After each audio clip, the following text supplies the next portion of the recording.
squaring 2-digit number that ends with 3. So you have 23 squared, or 23 times 23. So the last digit is automatic 9. Why? Because of having a 3 times 3.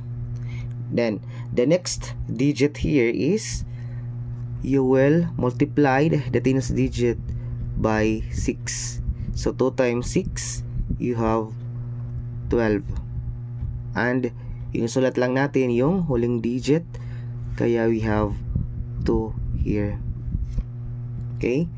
So yung last step is to multiply again yung 2 sa kaniyang sarili. 2 times 2, you have 4, but you have carry 1. That is the reason why you have 5. The answer is 524. Okay, next. So you have 33 squared. So automatic 9 yung kaniyang huling digit. Then yung sunod na digit is to multiply this one by 6. 3 times 6, you have 18. So 8 lang yung sulat natin dyan. Yung 1 is carry.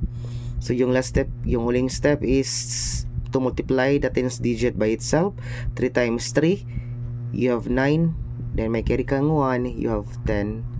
Okay, so the answer is 1089.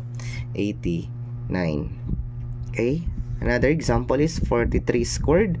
43 squared is automatic 9 yung kanyang huli.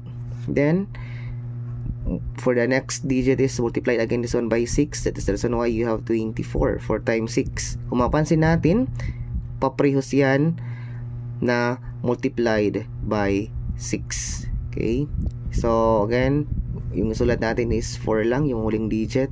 Yung 2 is carry. So for the last step is to multiply 4 by itself. 4 times 4, 16, plus 2 is 18. So the answer is 1849, yung 43 times 43. Okay, so next example, so you have automatic 9. Then yung next step is to multiply this one by 6 again. So 5 times 6, you have 30. 0 yung huling digit, kaya 0 yung sulat natin. But meron tayong carry na 3 dito. So for the last step, multiply it itself. 5 times 5, so you have 25 plus 3, you have 28.